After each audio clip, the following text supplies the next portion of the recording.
Hello friends, स्वागत है आप सभी का हमारे चैनल चलो फिल्म सुने में। आज हम एक्सप्लेन करने जा रहे हैं 1988 में आई एक action thriller film die hard को। इस फिल्म की IMDb रेटिंग है 8.2 आउट ऑफ 10। ये फिल्म रॉटन टोमेटोज पे 94% फ्रेश है। इसे 92% गूगल यूजर्स ने लाइक किया है और इस फिल्म की मेटाक्रिटिक है 72%। मूवी की स्टार्टिंग में हम व्यूअर जॉन को एक एयरप्लेन से न्यूयॉर्क से जापान वापस आते हुए देखते हैं। जॉन एक बहुत अच्छा कॉप है और वो यहाँ पर अपनी वाइफ से मिलने आया है। असल में वो और उसकी वाइफ अब अलग अलग रहते हैं और उसके बच्चे भी उसकी वाइफ के साथ रहते हैं। उसकी वाइफ का नाम है हॉली, जो कि यहाँ पर एक बहुत बड़ी कंपनी की डायरेक्टर है। आज क्रिसमस है और आज जॉन अपनी वाइफ को मनाने की कोशिश करने आया है। यहाँ पर एयरपोर्ट पे उसे एक ड्राइवर मिलता है जो कि उसके नाम का बोर्ड लेकर खड़ा होता है।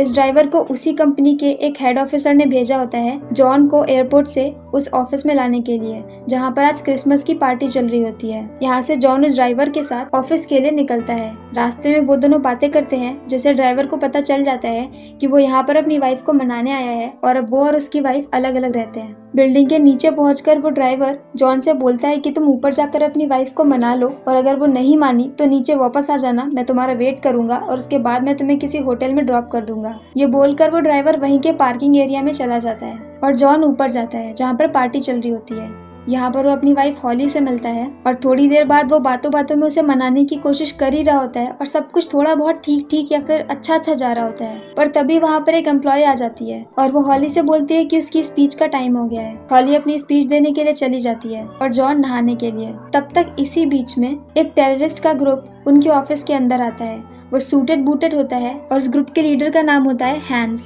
वो सबसे पहले वहाँ के काउंटर पे जाते हैं और वहाँ पर बैठे हुए आदमी को मार देते हैं और उसकी जगह पर अपना एक टेररिस्ट बिठा देते हैं। इसके बाद वो वहाँ की सभी टेलीफोन लाइंस वगैरह सब कुछ कट कर देते हैं और लिफ्ट से ऊपर उस फ्लोर पे जाते हैं जहाँ पर उनकी पार्टी चल रही होती है। यहाँ पर जाकर वो हर किसी को हॉस्टेज बनाने लगते हैं, जिसकी वजह से अफरा तफरी मच जाती है। पर वो जॉन को देख नहीं पाते क्योंकि जॉन तो उस वक्त वॉशरूम में होता है। बाहर से शोर आता देख जॉन हल्का सा दरवाजा खोल के देखता है तो उसे समझ में आ चुका होता है कि ये टेररिस्ट अटैक है। अब जॉन यहाँ से छिपकर बिना जूतों के भागना शुरू कर देता है। सबसे बचकर भागते भागते जॉन एक ऑफिस में पहुंचता है। ये ऑफिस वहाँ के हेड ऑफिसर का ऑफिस होता है। इसी ऑफिस में तभी हैंस आता है अपने लोगों के साथ। यहाँ पर वो उसने उसी हेड ऑफिसर जोसेफ को पकड़ के रखा होता है। जॉन यहाँ पर उनसे बचने के लिए टेबल के नीचे छुप जाता है, पर जॉन हैंस का चेहरा नहीं देख पाता। जॉन यहाँ पर जोसेफ से उनके सेफ के सिक्योरिटी कोड्स मांगता है, पर जोसेफ को वो पता नहीं होते और वो उन्हें समझाने की कोशिश भी करता है, पर हैंस गुस्सा होकर उसे शूट करके मार देता है। तभी हैंस को लगता है कि यहाँ पर उनके अलावा कोई और भी है, तो वो लोग जॉन की तलाश करते हैं, मतलब उस इंसान की जो भी वहाँ पर होगा। पर अब तक जॉन वहाँ से निकल चुका होता है। वहाँ से निकलकर वो छत पे आता है जहाँ पर कोई नहीं होता, ताकि वहाँ पर फोन की हेल्प से वो दूसरों को मदद के लिए बुला सके। यहाँ पर फोन से कॉल करने की कोशिश करता है, पर जैसा कि टेलीफोन लाइंस कट चुकी होती है तो वो कॉल नहीं कर पाता। इसके बाद वो यहाँ का फायर सिक्योरिटी अलार्म ऑन कर देता है, जिससे कि फायर डिपार्टमेंट को एक सिग्नल जाता है कि उस बिल्डिंग में आग लगी है। उसे लगता है कि शायद इससे वो लोग समझ जाएंगे और यहाँ पर पुलिस को भेजेंगे। ये फायर अलार्म सुन के हैंस को पता चल जाता है कि यहाँ पर कोई है जो भाग रहा है, इसलिए वो अपने एक आदमी को देखने जाने के लिए बोलता है। वो आदमी जब जॉन को ढूंढते ढूंढते छत पे जाता है तो जॉन उसके ऊपर अटैक कर देता है और यहाँ पर इन दोनों की फाइट हो जाती है। उसके पास एक बैग होता है तो जॉन उस बैग में से उसका सारा सामान रख लेता है। उसमें एक डिटोनेटर होता है, एक बॉम्ब होता है, गन्स होती हैं। डिटोनेटर वो डिवाइस होता है जिसके बिना बॉम्ब ब्लास्ट नहीं किया जा सकता। सारा सामान अपने पास रखकर जॉन उसकी लाश को उठाता है और लिफ्ट में डाल देता है और ये लिफ्ट उसी फ्लोर के लिए सेट कर देता है जहाँ पर इस वक्त हैंस अपने आदमियों के साथ होता है। दूसरी तरफ ये लिफ्ट वहाँ पर जाके रुकती है हैंस के सामने और हैंस उसके अंदर अपने ही आदमी की लाश देखता है जिसकी डेथ हुई थी। उसका भाई भी उसी के ग्रुप में था। अपने भाई की ये लाश देखकर उसे बहुत ज्यादा गुस्सा आता है और अब उसे बदला लेना होता है। पर हैंस बोलता है कि नहीं, पहले हम बॉन्ड्स चुराएंगे इसके बाद हैंस एक हैकर के साथ उसी सेफ के पास जाता है जिसके सिक्योरिटी कोड वो जोसेफ से मांग रहा था। इस सेफ में 7 लॉक होते हैं। वो हैकर बताता है कि मैं 6 लॉक्स तो खोल लूंगा, पर आखिरी लॉक एक इलेक्ट्रोमैग्नेटिक लॉक है जिसे बाहर से यूं ही खोला नहीं जा सकता। लेकिन इस लॉक को खोलने के लिए हैंस के पास एक प्लान होता है और वो क्या है यह हमें आगे पता चलेगा। इसके बाद हैकर अपने काम पर लग जाता है और लॉक खोलने लगता है। दूसरी तरफ जॉन छत पर जाता है और इस मरे हुए आदमी के पास एक वॉकी टॉकी होता है जिससे वो फायर डिपार्टमेंट से बात करने की कोशिश करता है। वो फायर डिपार्टमेंट को अपनी सिचुएशन समझाने की कोशिश कर रहा होता है, पर वो लोग इतने चिल्ड आउट, इतने फ्री होते हैं कि वो लोग उसकी बात पर ध्यान ही नहीं देते। तब तक छत पर यहाँ पर कुछ टेररिस्ट और आ जाते हैं और जॉन पर फायरिंग शुरू हो जाती है। अब ये फायरिंग की आवाज सुनकर अब फायर डिपार्टमेंट को थोड़ी सी अकल आती है और वो 911 पर कॉल करते हैं। दूसरी तरफ जॉन उस फायरिंग से बचता बचाता एक डक्ट में घुस जाता है, पर वो टेररिस्ट उसे डक्ट में घुसता हुआ देख लेते हैं। तो जहाँ पर भी वो डक्ट नीचे से जा रहा होता है वो वहाँ पर पहुँचते हैं और जगह जगह पे फायरिंग शुरू कर देते हैं। वहाँ पर एक टेररिस्ट जहाँ पर जॉन अंदर होता है उस जगह पर फायर करने ही वाला होता है कि तभी कोई आकर उसे बताता है कि नीचे पुलिस आ गई है, इसलिए वो आदमी वहाँ से निकल जाता है। अब जॉन उस डक्ट से बाहर निकलता है और वो भी विंडो के पास जाता है पुलिस को देखने के लिए। दूसरी तरफ यहाँ पर सिर्फ एक पुलिस वाला आया होता है और अंदर जाके बिल्डिंग में थोड़ा बहुत देखता है। यहाँ पर जब वो रिसेप्शन पे जाता है वही टेररिस्ट रिसेप्शनिस्ट बन के बैठा होता है, तो उस कॉप को कोई शक नहीं होता। इसके बाद वो वहाँ से बाहर निकल रहा होता है। दूसरी तरफ इसी वक्त में जहाँ पर जॉन होता है वहाँ पर दो टेररिस्ट और आ जाते हैं जॉन को मारने के लिए, पर जॉन उन दोनों को ही मार देता है। और अब पुलिस को हालात की गंभीरता समझाने के लिए वो खिड़की तोड़ के उसमें से एक लाश सीधे पुलिस की गाड़ी पे फेंक देता है। जब वो कॉप अंदर बैठा होता है तभी उसकी कार पे वो लाश गिरती है और वो तेजी से अपनी कार को बैक लेने लगता है। अब तक वो सारे टेररिस्ट जिन्होंने छत पर से उस पुलिस वाले पर नजर रखी थी उन्हें पता चल जाता है कि अब उस कॉप को सब पता है, इसलिए वो उस कॉप पे फायरिंग शुरू कर देते हैं और वो कॉप बचता बचाता बाकी पुलिस वालों को ये खबर दे देता है और इसके बाद वहाँ पर बहुत सारी पुलिस आ जाती है। अब जॉन उसी ट्रांसमीटर से हैंस से बात करता है। ये ट्रांसमीटर ऐसे होते हैं कि अगर आप सेम फ्रीक्वेंसी सेट कर दो तो फिर आप किसी और की बात भी सुन सकते हो। यहाँ पर हैंस अपना वो डिटोनेटर जॉन से मांगता है क्योंकि उस डिटोनेटर की बिना हैंस का प्लान कंप्लीट नहीं हो सकता, इसलिए उसे इस डिटोनेटर की बहुत ज्यादा जरूरत है। यहाँ पर हैंस जॉन को डराने की भी कोशिश करता है पर जॉन डरता नहीं है, उल्टा उसी का मजाक उड़ाता है। और इस पूरी मूवी में बीच बीच में हैंस और जॉन बात करते रहते हैं, पर अभी तक इन दोनों ने एक दूसरे को देखा नहीं है। यहाँ पर जॉन उसी कॉप से बात करता है जो कि सबसे पहले देखने आया था। इस पूरी मूवी में जॉन और वो कॉप भी बात करते रहते हैं और उन दोनों की बात करते करते अच्छी दोस्ती हो जाती है। अब यहाँ पर जो बाकी पुलिस की टीम आई होती है उसमें एक नया हेड आया होता है जो कि अब इस पूरे ऑपरेशन का हेड होता है, पर वो बहुत ही बेवकूफ होता है और वो जॉन को भी एक टेररिस्ट समझ रहा होता है और उसकी बातों को नहीं मानता और वो कुछ कॉप्स को बिल्डिंग के अंदर जाने को बोलता है अटैक करने के लिए। पुलिस को अंदर आता देख वो टेररिस्ट भी उनके ऊपर फायरिंग शुरू कर देते हैं जिसमें सारे पुलिस वाले घायल हो जाते हैं। इसके बाद वो एक कार को अंदर भेजते हैं पर वो टेररिस्ट वो कार भी ब्लास्ट कर देते हैं। अब ये सब देखकर जॉन अपने पास उस बैग से मिले एक बॉम्ब को लेता है और उसे एक चेयर पर रख देता है और उसके ऊपर एक कंप्यूटर रख देता है और वो इस बॉम्ब को जहाँ से लिफ्ट नीचे जाती है वहाँ फेंक देता है। ये बॉम्ब नीचे जाके जोरों से ब्लास्ट होता है और वो दोनों आदमी जो कार को ब्लास्ट कर रहे होते हैं उन दोनों की डेथ हो जाती है। इतना सब कुछ होने के बाद अब पुलिस को थोड़ी बहुत हालात की गंभीरता समझ में आती है। दूसरी तरफ वहीं का एक हॉस्टेज अपनी जान बचाने के लिए हैंस के पास जाता है और वो जॉन का रियल नेम उसे बता देता है। अभी तक हैंस ने ना जॉन को देखा था ना ही उसका असली नाम जानता था, पर अब उस हॉस्टेज की वजह से उसे जॉन का रियल नेम पता चल जाता है। इस बार जब हैंस जॉन से बात करता है तो वो उसके रियल नेम से उसे बुलाता है। ये सारी बातें ट्रांसमीटर के थ्रू ही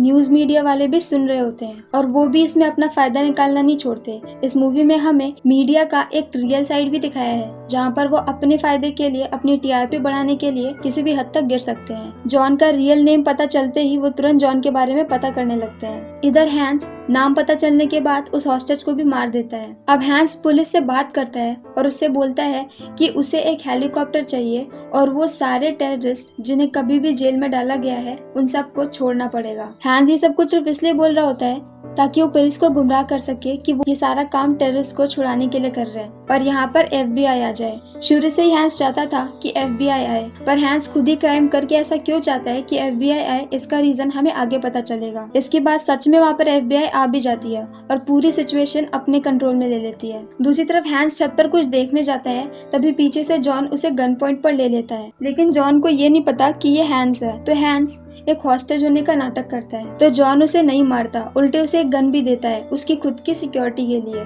गन मिलते ही हैंस जॉन को गन पॉइंट पर ले लेता है और गन फायर करता है, पर उप्स गन तो खाली होती है क्योंकि जॉन को पहले से ही हैंस पर शक था कि वो हॉस्टेज नहीं है। तब तक यहाँ पर हैंस के दूसरे साथी भी आ जाते हैं और इनके बीच में फायरिंग शुरू हो जाती है। अब तक हैंस ने ये देख लिया होता है कि जॉन ने पैरों में कुछ भी नहीं पहना है, इसलिए वो अपने साथी को बोलता है कि यहाँ पर जितने भी कांच हैं सबको तोड़ दो। सारे कांच टूटने की वजह से अब जॉन जब भी चलेगा तो उसके पैर में सारे कांच चुभ जाएंगे जिससे वो भाग नहीं पाएगा, और होता भी ऐसा ही है। पर जब सारे कांच तोड़ने के बाद हैंस और उसके आदमी उस जगह जाते हैं जहाँ पर जॉन छिपा होता है, तो जॉन वहाँ से भाग चुका होता है, पर उसका वो बैग जिसमें डिटोनेटर रखा होता है वो वहीं पर पड़ा होता है। डिटोनेटर वापस से मिलते ही उनका प्लान एक बार फिर से कंटिन्यू हो जाता है। दूसरी तरफ जॉन एक जगह पर छिपा होता है अब उसके पैरों में बहुत सारे कांच चुभ गए होते हैं और उसके पैरों से बहुत तेजी से खून बह रहा होता है। अब हैंस को पता चलता है कि FBI आ चुकी है और ये पता चलते ही हैंस बहुत ज्यादा खुश हो जाता है। इसके बाद हैंस बताता है कि FBI का हमेशा से एक प्रोसीजर होता है कि सबसे पहले जिस भी बिल्डिंग में टेररिस्ट होते हैं वो वहाँ की लाइट्स आउट कर देते हैं, और बस यही हैंस का प्लान था और होता भी बिल्कुल ऐसा ही है। FBI पहुंचते ही सबसे पहले उस बिल्डिंग की लाइट्स आउट करती है और लाइट जाते ही उस बिल्डिंग की इमरजेंसी लाइट ऑन हो जाती है, पर क्योंकि अब मेन लाइट जा चुकी है इसलिए वो सेफ का लास्ट लॉक जो कि इलेक्ट्रोमैग्नेटिक था वो अपने आप ही बंद हो जाता है और वो सेफ ओपन हो जाता है। सेफ ओपन होते ही वो लोग तुरंत वहाँ से बॉन्ड्स चुराने लगते हैं। दूसरी तरफ जॉन जैसे तैसे हिम्मत करके उसी जगह पर जाता है जहाँ पर उसने हैंस को पकड़ा था। यहाँ पर वो ऊपर चढ़ के देखता है तो देखता है कि पूरी छत पे बॉम्ब ही बॉम्ब लगे हुए हैं और वो डेटोनेटर भी वहीं पर सेट है बॉम्ब ब्लास्ट करने के लिए। अब उसे हैंस का असली प्लान का हल्का हल्का अंदाजा होता है। वो ये बातें तुरंत ट्रांसमीटर पर बताने ही जा रहा होता है कॉप को कि तब तक पीछे से वही टेररिस्ट आकर उसे गन पॉइंट पर ले लेता है जिसके भाई को उसने स्टार्टिंग में मारा था। अब यहाँ पर उनके बीच में फाइटिंग स्टार्ट हो जाती है, पर इतनी मरी हुई हालत में भी जैसे तैसे करके वो उस आदमी को चेन से बांध के लटका देता है और जॉन वहाँ से निकल जाता है।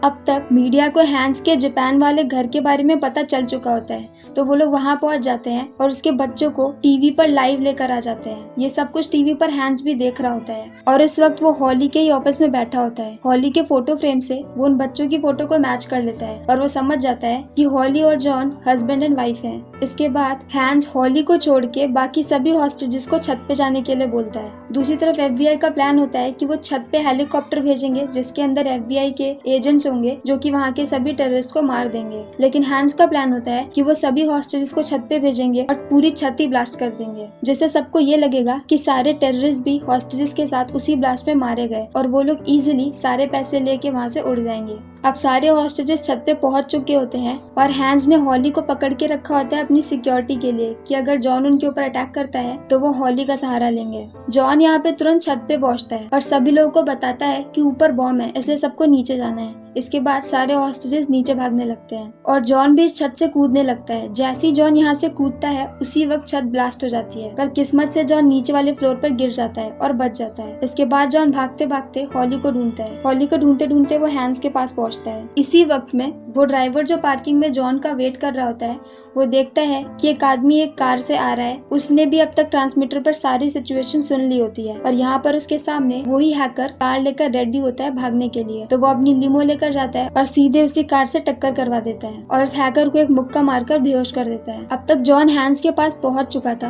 पर अब जॉन के पास सिर्फ 2 ही बुलेट्स बची होती है, पर वो उन 2 बुलेट्स के सहारे भी हैंस को और हैंस के बच्चे एक साथी को शूट कर देता है और अपनी वाइफ को बचा लेता है। इसके बाद वो लोग वहाँ से बाहर निकलते हैं जहाँ पर वही ड्राइवर लीमो के साथ जॉन का वेट कर रहा होता है और वो जॉन को और हॉली को वहाँ से लेकर निकल जाता है और इसी के साथ ये फिल्म यहीं पर खत्म हो जाती है। तो अगर आपको हमारा एक्सप्लेनेशन पसंद आया हो तो प्लीज हमारी वीडियो को लाइक करें, हमारे चैनल को सब्सक्राइब करें, अपने दोस्तों के साथ शेयर करें। तो मिलते हैं नेक्स्ट वीडियो के साथ। Bye bye.